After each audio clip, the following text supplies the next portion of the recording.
Ramos, who orchestrates another set piece and flicks it for Martial,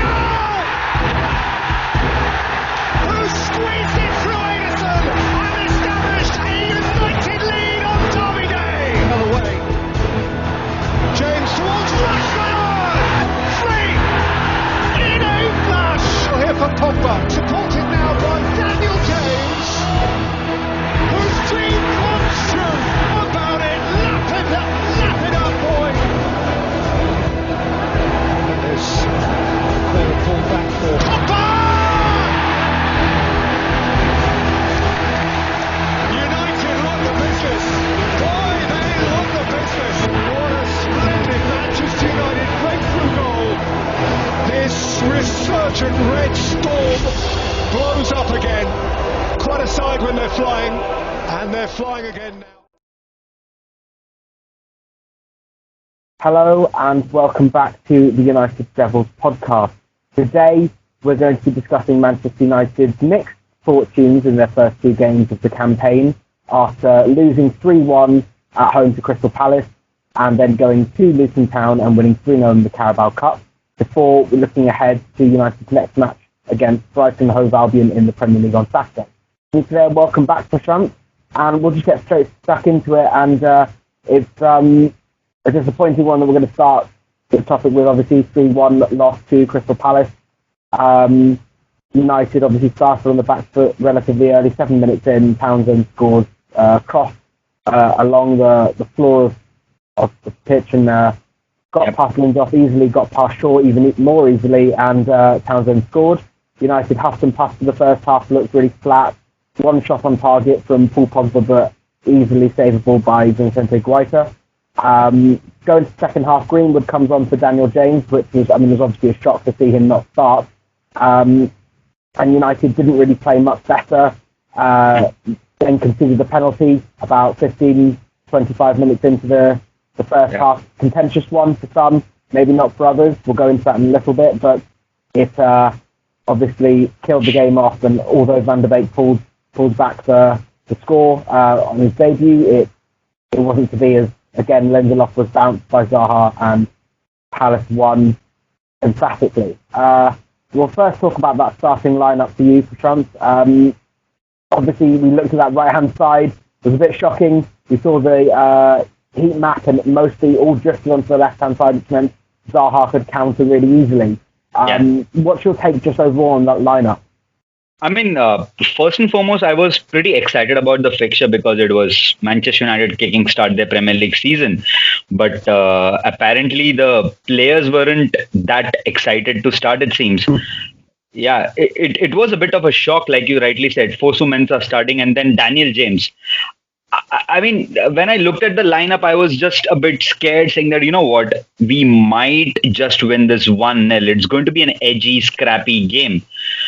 But as soon as the game started, I knew we were going to chase it because Crystal Palace came all cylinders firing. And then, it was always going to be a game of catch up after we conceded the first goal. And like you rightly said, we didn't cut off the cross. The cross went through the floor and then Townsend scores.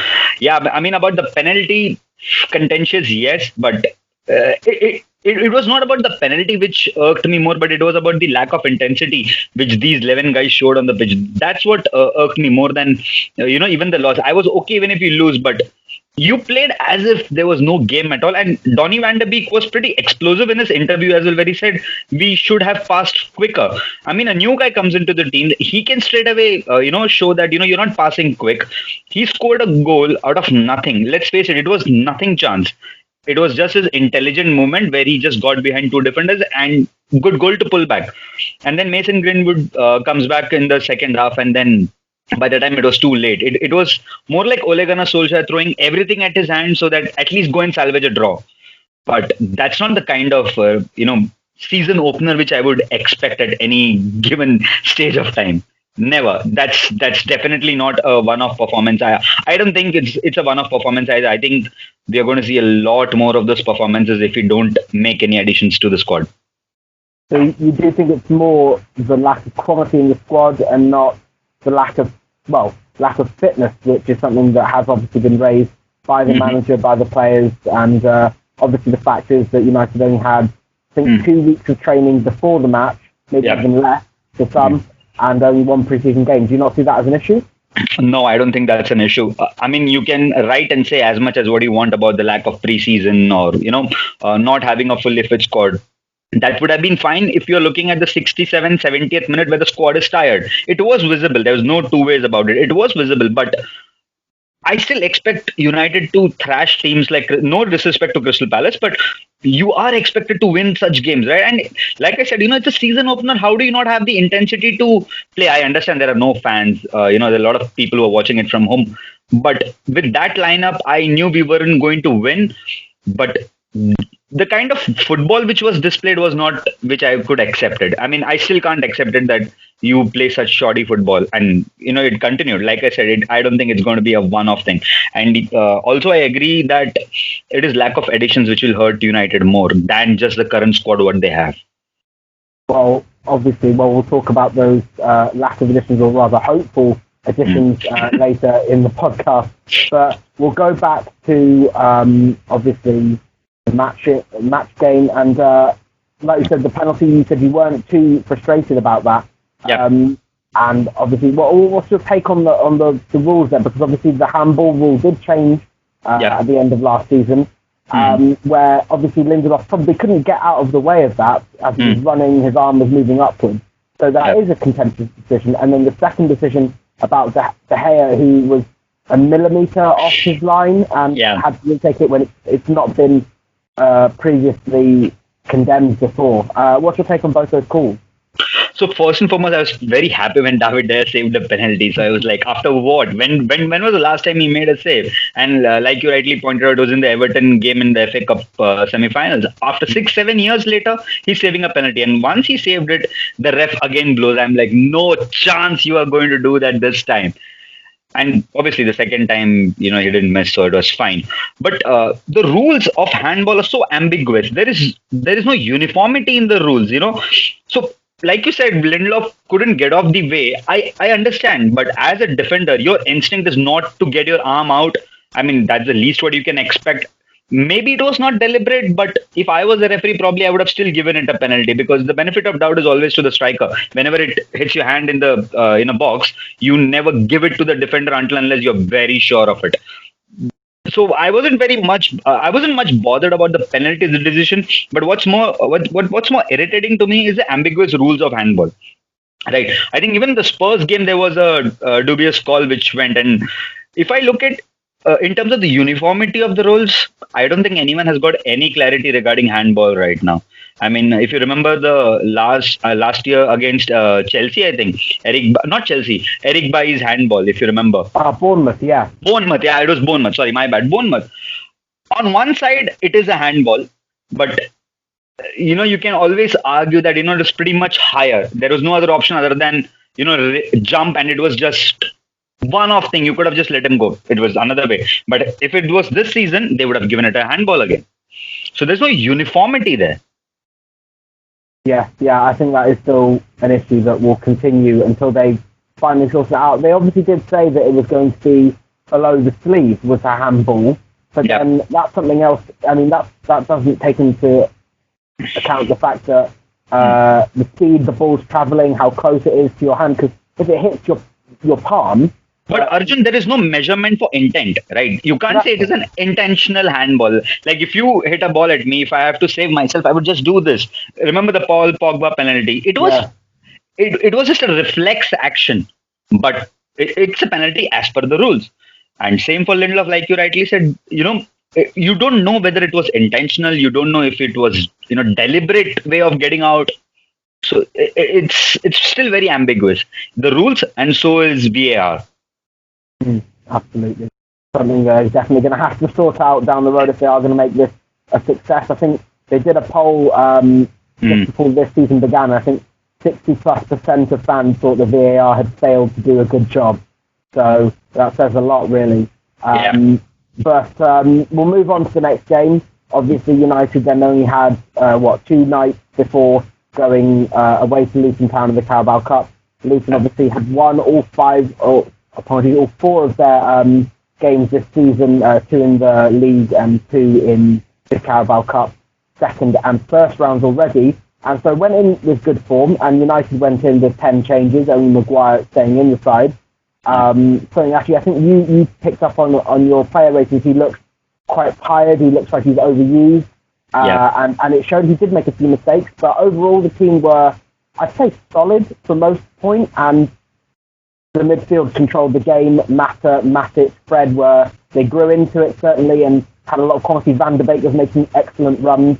Lingard had some energy, but again, I'm not too fussed about his performance. I saw a lot of people online saying, it's great to see the proper Lingard back. It's the proper Lingard, not taking on chances. He was making a run every now and then, but he's not taking chances, he's not making shots, he's not creating chances properly.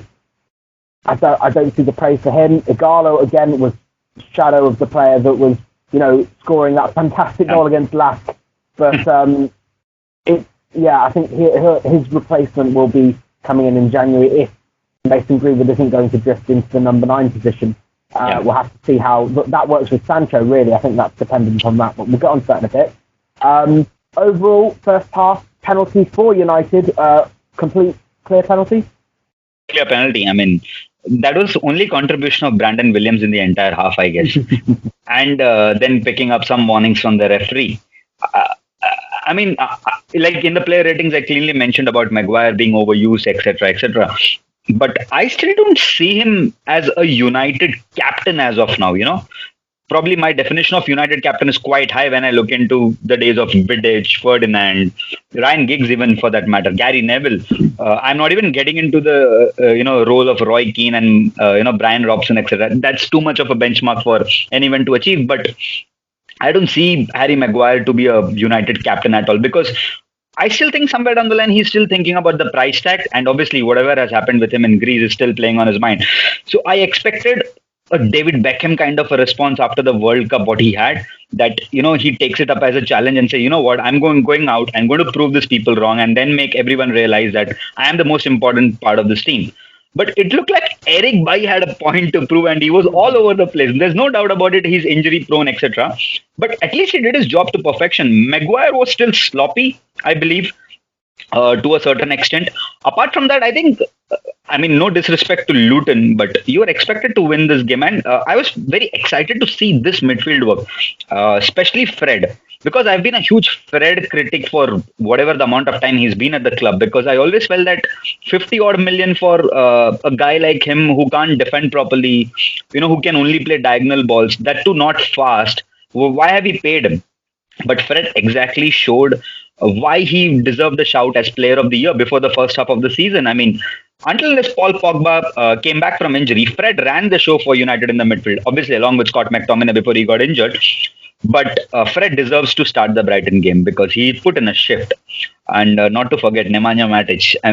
He's a nucleus of this team. Without him, I don't see Bruno and Pogba working together well. And I think we've got a steal in Donny van de Beek. I think Donny van de Beek should sit in the in the dressing room and tell everyone, just guys sit. I'll tell you how to get behind defenders. Even if you don't have the ball, you can still make the defender come at you. That's exactly what he did all throughout the day. And it's very, I'm very happy to see these kind of players because, in an era where we pay 90 million for a striker, 80 million for a centre back, whatever. There are these old-fashioned players who know how to win a game just by, making small adjustments to the game. Anyone who's observed the game very closely, Donny van de Beek in the initial part of the game was trying to drift inside. Like when I say inside, towards the wing. But once he realized, I've got ample of space in the defense, he started getting behind the defender. And that's such an important trait. You can't teach this to people. These are some traits which people are born with. They can analyze and understand the game. That was it. And Odion Igalo, as much as he's got passion and fan following and love for Man United, I think he should go back to China. I don't think we can win anything with Odion Igalo as the number 9 there. He's just not, he's just not good enough being a number 9 for Manchester United. When I look at number 9s in world football, I don't think I'm putting Odion Igalo in the top 20 at least. Just the top 20. All right, fair enough. I was going 50, but fair enough. The top 20, no. Imagine someone like Raul Jimenez, his career was going nowhere before he moved to Wolves to a certain extent. He was always deemed as someone injury prone, someone who could not keep his form consistent. Atletico Madrid were tired of him. They sold him. He went back and came back. Went back to Portugal League. Came back to Premier League and with Wolves. Look at him right now. The man has got a desire to score every game. And that's what I expect from a number 9. I have only picked out Raul Jimenez. I have not even considered the likes of Aguero or Harry Kane because they are just phenomenal strikers. I mean, I don't know who are we going to sign in January as a replacement for Odion Igalo, but that's a big hole to kind of occupy, especially after Zlatan Ibrahimovic and the standards to a certain extent what he has set. It's a big hole. Well, I mean, I'm quite a big fan of Luka Yovich, and he looks like he's not in Real Madrid's plans, or certainly not in Zinedine Zidane's plans. So I think maybe you could get a loan deal for him and see how things go. Maybe you have to spend 40 million. Good shout. Yeah, but we'll go on to that in a different podcast. But we'll move on, keep going to the Luton Town game. Obviously, United didn't make subs till the 77th minute, and then when they came on, they made the difference. Obviously, Mason Greenwood and Rashford combining, as well as Bruno Fernandes, all getting either a goal or assisting that free spell and killed the game off. But before then, a big moment for Luton Town. A set piece comes in to the back post. Matic misses his header, I'm afraid, but Lockyer gets the header on, and Dean Henderson claws that ball out, and Bailly then clears it off the line.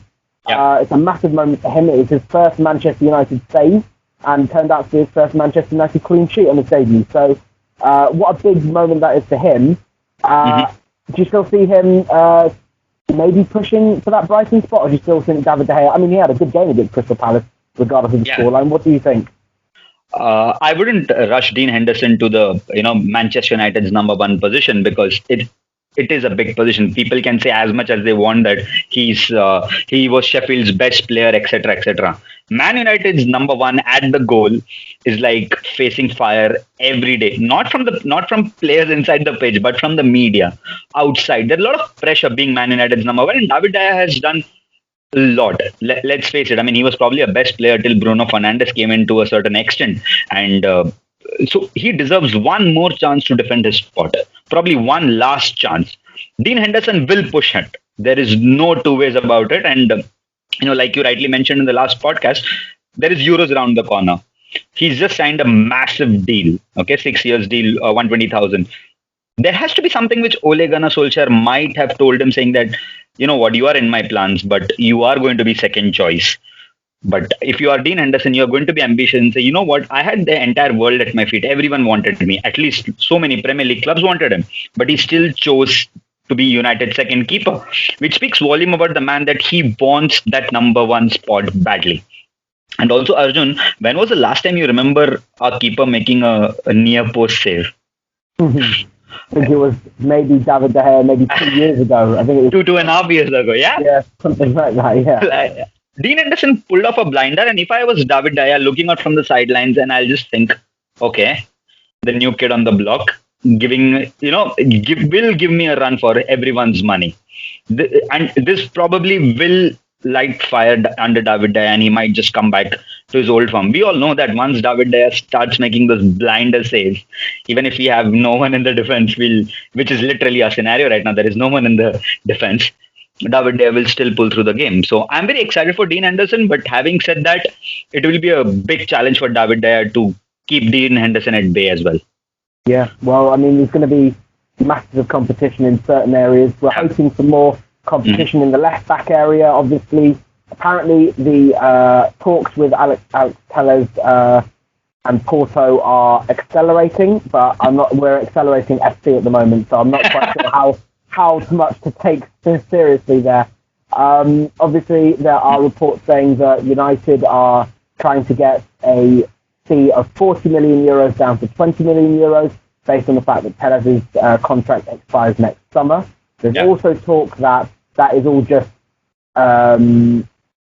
just lies just to make me seem amazing for halving the deal price, even though the original price that everyone was hearing is already 20 million euros. So it is going to be another frustrating few days. We've only got, I can't even remember how long it is 12 days, maybe 11 days, yeah. left. 11 days left of the transfer window. Yeah. And United are expecting to make more deals. Again, more implying more than one, but not 2 or 3 or 4. It's just at least one more. Yeah.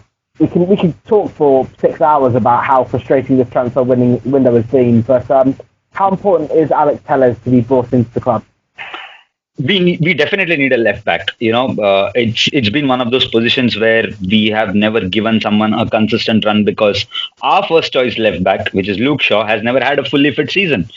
I think he's never had a fully fit season. First season he was decent. I think under Van Gaal he had one season fully, but again he got injured in the next one. Sorry. So we definitely need a left back. I don't know if he's going to be second choice or first choice. That depends on Luke Shaw's fitness. I mean, if Luke Shaw is fit, then Alex Telles or whoever it is will be second choice. But yes, we definitely need a left back. Alex Telles looks exciting. He's 27. He's got the experience. He's got the good crosses. I don't even remember when I saw a fullback cross now. Shaw is good in overlapping runs, but he doesn't cross, nor does Aaron Wan-Bissaka. I've stopped expecting that from our fullbacks. So Alex Telles is a good crosser. Let's say if I have to undermine or highlight the value of Alex Telles is the set pieces. Even in the Luton game, I was sick and tired. How many corners are we going to get? And not even one person tries and heads, at least attempt, make the goalkeeper work. Alex Telles has got an excellent delivery of corners. I mean, even if he's got excellent delivery of corners, there has to be someone heading it. But so Alex Telles will be a huge upgrade for us. And also, I was speaking to Rob Dawson of ESPN today afternoon. So that's what he tried and explained to most of the fans who were watching it. So what he told was, the closer you get to deadline day, the harder it is going to be for United to make the deal. Because right now, if any club wants to let go of the player, unless you pay the mammoth amount of fee, they're not going to let go of the club. Or the club has to have the alternative to sign a replacement. Right? In either scenarios, United will or may end up paying mammoth wages or amount to someone. It's one of those. This window typically reminds me of the Mourinho, the second season of after he finished the 2018 window. Where he cried and cried for a centre back, he never got it. And this is the same season. Ole Gunnar Solskjaer has been crying and crying for a right winger for a year and a half, and still haven't got it. Well, United have been crying and crying for a winger for about 12 years as well. So it's not looking good. But I mean, I'm hopeful that any kind of deal can be done. Obviously, there were links to Ismail Assar as an alternate target. But before we go into that, there's a fun fact about Luke Shaw. I think fun, but he's never managed more than 30 games, league games in a Premier League campaign. And I mean, this is the left back with which you want to win the league, or at least try to close down the gap with City and Liverpool. Yeah. I mean, as much as I like Luke Shaw, he's a good player. He's a good lad. He tries very hard with whatever capabilities he's got. He works extremely hard. There is no two ways about it. But we need an upgrade. We definitely need an upgrade. Yeah.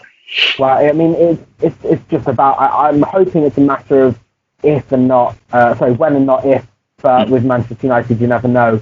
Obviously, we had our poll go out yesterday, and we had 4 options, and there was an overwhelming request to talk about alternate options for Sancho, or are there? So I'll ask you, is it Sancho or is it bust? I would say this is Sancho, Jadon Sancho. There has to be no other option than Jadon Sancho. He's the priority. I mean, even if you sign someone like a Douglas Costa or Ivan Perisic, who's typically not a right winger, but a winger who can operate on the right, you are never going to match the quality of Jadon Sancho.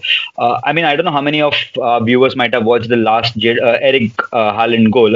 It was Jadon Sancho who ran the counter-attack. It was 3 touches, ran the opposition, waited for the defender to come back, squared it to Haaland, scored, move on. I mean, the kind of player who can grab the game by the scruff of the neck and say, you know what, this is my stage, I've come here and I've come here to perform. That's the kind of right winger or any player which excites, or which should technically excite Manchester United. And United have identified the right player in Jadon Sancho. I don't even want to get that 108 or 120 million topic because that'll just annoy me. But yeah, if it is no Jadon Sancho, whoever you're going to sign, they're not going to be as good as what Jadon Sancho can deliver. I mean, think about this. The guy is what, 2021? He's gone to a foreign country, proved himself there, and all Dortmund are asking is a fair price for what they have done. Like, we've developed the boy. Yeah, we've developed the boy. He's one of the best in the world.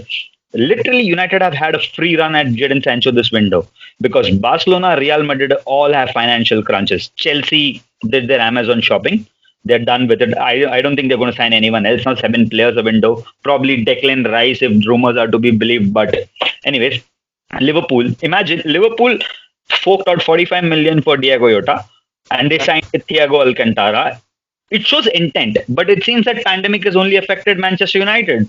And it's a big surprise. I mean, if you don't sign Jadon Sancho and if you're still going to play Daniel James or Juan Mata like how we played in the Luton game, God save us this season because there is no pace on the right hand side. I mean, it feels my heart really aches when I see Mason Greenwood on the right side. That man is born to be a striker. He's supposed to be in the middle, but since we don't have options, he's forced to play on the right hand side. Yeah, well, I mean, it's that thing that Sancho, like you said earlier before the podcast, he solves so many problems. If you start him on the right hand side, it means Daniel James can be our sub left winger option, which he's far better at doing. Yeah, we saw it for Wales. We saw it in the pre-season game against Villa. We saw it at the start of last season. It means Mason Greenwood could then look to compete more for that number 9, push Ighalo out of the team. Maybe we get another right winger next window as well that can come in and push Jadon Sancho, or maybe that's Tae Chong. It depends on how well he does at Werder Bremen. But then that means that we've got that option there. It means that Greenwood can go back to his number 9 and compete with Martial. And it means James can actually do what he can do best, because he's not good on the right-hand side, really. He just doesn't make those decisions. He's had a few brief moments of brilliance. I mean, I remember that fantastic ball against Norwich for Rashford. Goal against Southampton? No, the pass to Rashford. Sorry.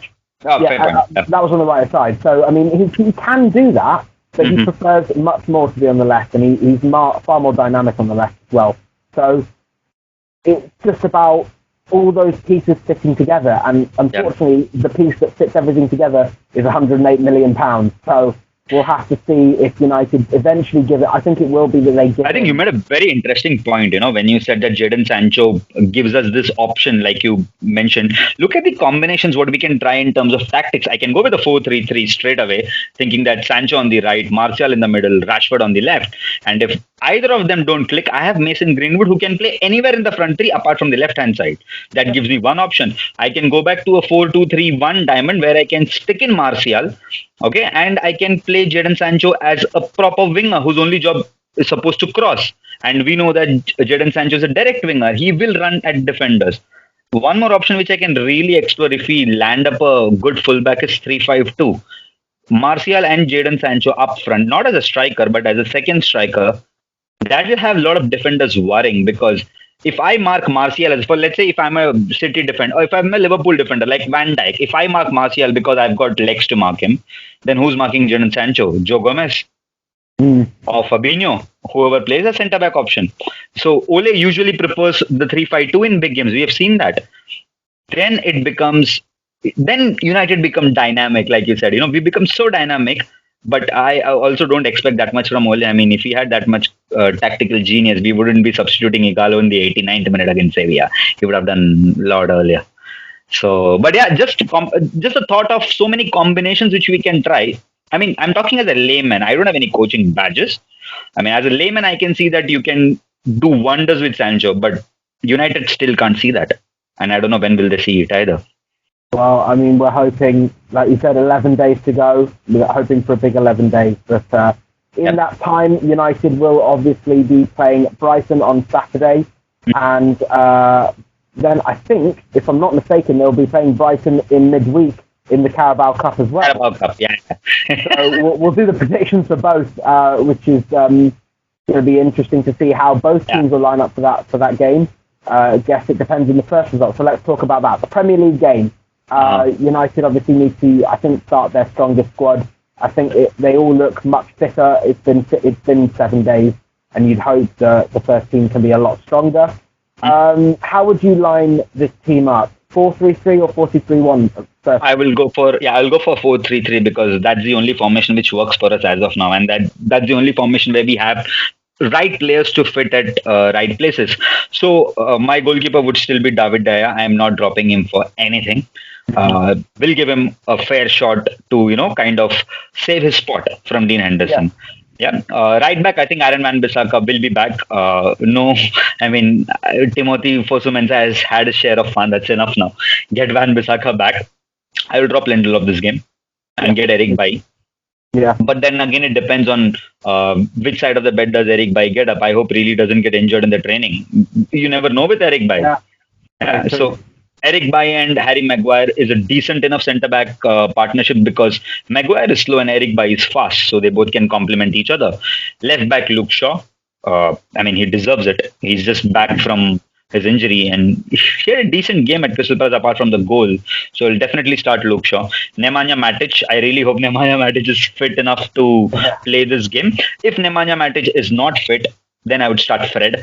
Because Fred deserves to start. He's too good to be playing in Europa or Carabao Cup games or, those tier 2 kind of games because he deserves his chance. I mean, he's put in a shift when everyone expected him to fail. And he's been consistent. And being a critic, I'm so happy to see him perform. It's like I had a point to prove and I'm going to prove out everyone wrong each time I get an opportunity. I don't think Scott McTominay is an ideal deputy for Nemanja Matic's role because he's a classic box-to-box midfielder. Box-to-box midfielder is not supposed to defend like Nemanja Matic. He's supposed to attack as well. Scott can attack but can't defend. Also, underrated fact about Nemanja Matic's role is that he sets the ball in motion. He decides when to attack and when not to. Fred has developed that maturity slowly and steadily. There's a long way to go. There's no doubt about it, but Fred deserves it. Then I have a very controversial next two. I want Bruno to start, but Pogba to be benched. Donny van de Beek to be, given a start because Pogba is coming back from a virus, a pandemic, which the entire world is affected. He was quite wasteful in the Crystal Palace game as well. I mean, I didn't see the Paul Pogba who was raring to go. I mean, I remember his debut game versus Southampton. If you remember, I mean, the man was all over the place. He was just running the show. And this Paul Pogba was very wasteful. Probably just bench him or drop him for this game because let him get back his fitness. We all know that once he gets back to his groove, it's very difficult to stop him. Donny deserves this chance because we all know how intelligent he is. In 2 games, he's shown what he can do, none of our midfielders can do that. Bruno doesn't have that intelligence like Donny does because half the time the ball is with Bruno. So he can't do anything else other than play it himself. So he can't just be invisible there. So Donny and Bruno, and then my front three would be the same, Rashford, Martial and Greenwood, of course.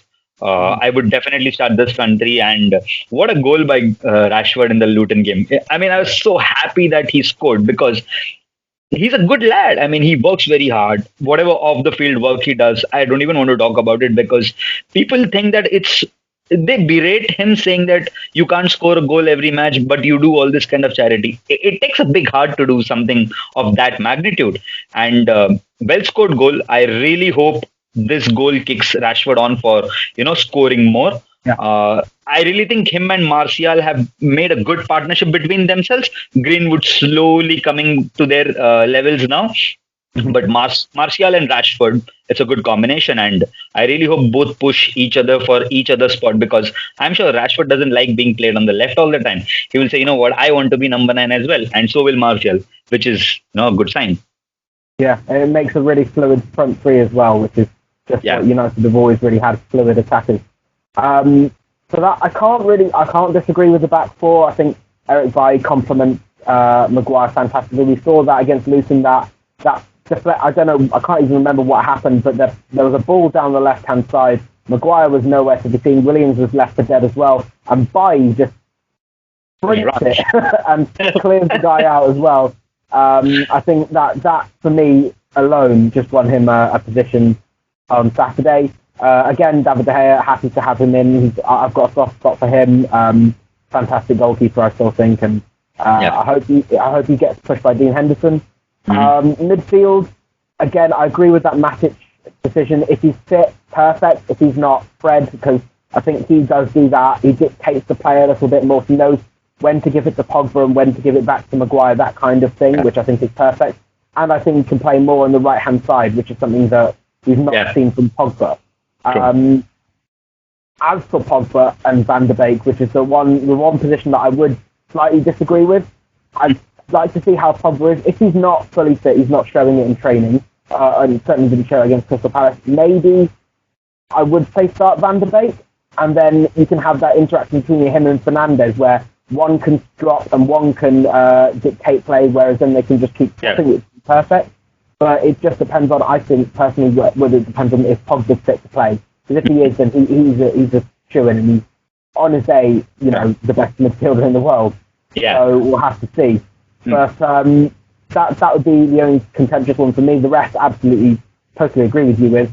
And I think it gives us our best chance of winning, especially against a Brighton side that could have two massive absentees.